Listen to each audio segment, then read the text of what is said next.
Information मैं आपको SLP के लिए दे दूं, ताकि थोड़े से जो विचार या डाउट हमारे मन में चले हैं उससे हमें सही दिशा में एक इंफॉर्मेशन मिले। तो देखिए साथियों, हमारा मुख्य उद्देश्य, हमें हमारा पैसा चाहिए और वही उद्देश्य हम सभी का है। सभी का वही उद्देश्य है कि हमें हमारा पैसा चाहिए। अब पैसा देगा कौन? सबसे बड़ा क्वेश्चन ये खड़ा होकर यहाँ पर आता है, पैसा देगा कौन? पैसा अभी लिक्विडेशन में संस्था है, या तो सरकार देगी या दूसरा हमारी संस्था देगी। ठीक है, एक चीज को ध्यान से समझिएगा सर, पिछले 3 से 4 सालों से हमारी जांचें चली हुई है सरकार के माध्यम से, अभी तक कोई भी अल्टरनेट नहीं निकला है। ठीक है सर, सरकार अगर पैसा देगी तो कब देगी, कितना देगी, किसी को इसके बारे में पता नहीं, नंबर 1। नंबर दूसरा, अगर हमारी संस्था देगी तो क्या होगा? संस्था अगर हमारा पैसा देती है, आज से पहले भी हम संस्था के साथ जुड़े थे, कभी भी 1 रुपए कम नहीं मिला है, तो हमें हमारी संस्था अगर वापस आती है तो अगर वो पैसा देती है तो वो ब्याज हमें मिलेगा। अगर सरकार देती है, कितना देती है, कौन देगा, कैसे देगा, पता नहीं है। तो मैं आपसे एक ही आग्रह करूंगा सभी से, अभी हम सभी को पता है हम किस दिशा में जा रहे हैं, वो है एसएलपी। अब सबसे पहली बात आती है, एसएलपी है क्या? ठीक है सर। दूसरी बात आती है, इसकी जरूरत क्यों पड़ी? और तीसरी बात आती है, इसमें जाके होगा क्या? ठीक है, सभी के दिमाग में एक ही चीज चली हुई है। देखो, सबसे पहली एक बड़ी बात, एसएलपी क्या है? Special leave petition. ये हमारा विशेष अधिकार है जिसके दायरे में रह के हम, अपने कानून के दायरे में रह के हम अपने अधिकारों की मांग एसएलपी के माध्यम से सुप्रीम कोर्ट से कर रहे हैं। नंबर 1, पहली एक बात। अब हमने एसएलपी क्यों लिया? सबसे बड़ी बात आती है, तो एसएलपी के लिए अभी तक हमारे पास जो भी किसी ने पर्सनली एसएलपी के अंदर हम जा रहे हैं, क्यों जा रहे हैं? इसका मुख्य उद्देश्य है हम अपने कानून के दायरे में रह के अपने राइट, अपने अधिकार की मांग कर रहे हैं। अपने अधिकार की मांग कर रहे हैं, ना कि किसी विशेष ऑर्डर को टारगेट करके संस्था के अंदर एसएलपी लगा रहे हैं। अपने विशेष अधिकारों की मांग कर रहे हैं जिनका हमारा नैतिक दायित्व है, वो हम किसके माध्यम से लेंगे? एसएलपी के माध्यम से। अब एसएलपी क्यों हमारे पास आया? सबसे बड़ी चीज देखो, हमने अपने पैसों को निकालने के लिए आज से पहले बहुत सारी एक्टिविटीज की, जिसमें सबसे पहला है हमारे पास, हमने ज्ञापन दिए उन मनोनीत को जो हमारे एरिया के एमएलएस, एमपीज, वो चीज है, ग्राम पंचायत के प्रधान से लेके ऊपर से लेके नीचे तक हमने ज्ञापन दिए हैं और उनकी रिसीविंग ली हुई है, नंबर 1। नंबर दूसरा, हमने पोस्ट कार्ड किया हुआ है। तो अपनी जो पीड़ा थी हमारी, हमने अपने मनोनीत तक पहुंचाने के लिए हर प्रयास कर लिए, बट उन प्रयास करने के बावजूद भी हमें हमारा हक नहीं मिला। जो हमारे राइट थे वो हमें नहीं मिले। दूसरा, इसकी नेक्स्ट एक्टिविटी हमारी थी, जो आपने देखा भी है, वो क्या था? एक्टिविटी नेक्स्ट हमारी एक्टिविटी थी, पहला तो हमारा ज्ञापन दिए हमने, पोस्ट कार्ड दिए हमने, नेक्स्ट एक्टिविटी हमने क्लेम फाइल किए थे। और वो क्लेम फाइल कहाँ किए थे हमने? लिक्विडेटर के पास। अरविंद सर, आप बोल रहे हैं दिखाई नहीं दे रहा हूँ, सीट पे आइए आप, फिर देखते हैं सर।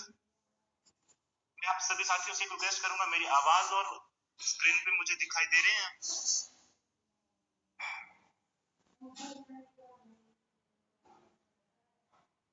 सभी साथियों से एक आग्रह करूंगा,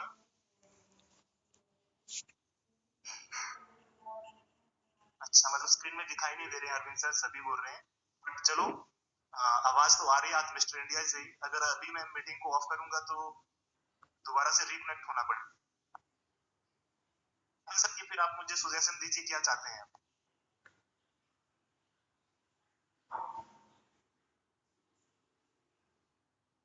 अरविंद सर, आवाज आ रही है आपको?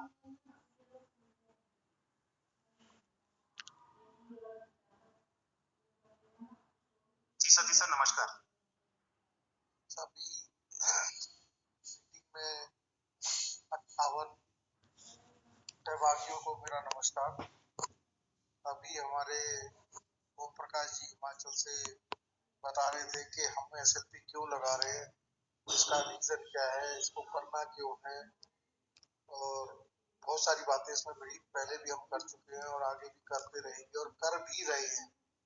अभी एक बाबूजी उत्तराखंड हरिद्वार से शायद बोल रहे थे, रमेश पाल जी, कि हम संस्था को वापस ला रहे हैं तो हम दोबारा चोर को मौका दे रहे हैं। देखो, मैं पहले भी कहा है मैंने, शायद उन्होंने सुना या नहीं सुना, पर मैं ये कहना चाहता हूँ कि हम किसी के ऊपर भी अभी सरकार की जो इन्वेस्टिगेटिंग एजेंसियां हैं, जस्ट लाइक ईडी, एसएफआईओ या एसओजी या इनकम टैक्स या सेंट्रल रजिस्ट्रार या लिक्विडेटर, कोई भी किसी भी एलिगेशन को साबित नहीं कर पाया अभी तक। किसी ने भी रिटर्न में कुछ नहीं लिख के दिया,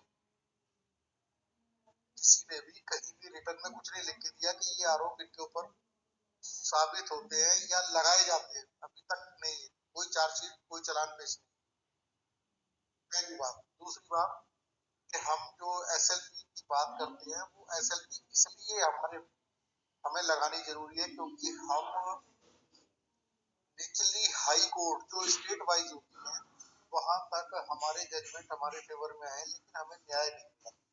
तो इस कंडीशन में भी हम सुप्रीम कोर्ट का दरवाजा खटखटा सकते हैं और उस कंडीशन में सुप्रीम कोर्ट हमें एसएलपी लगाने की परमिशन देती है। ये हमारा अधिकार है, इसलिए वो हमें अधिकार देती है कि आप अपने न्याय की मांग कर सकते हैं।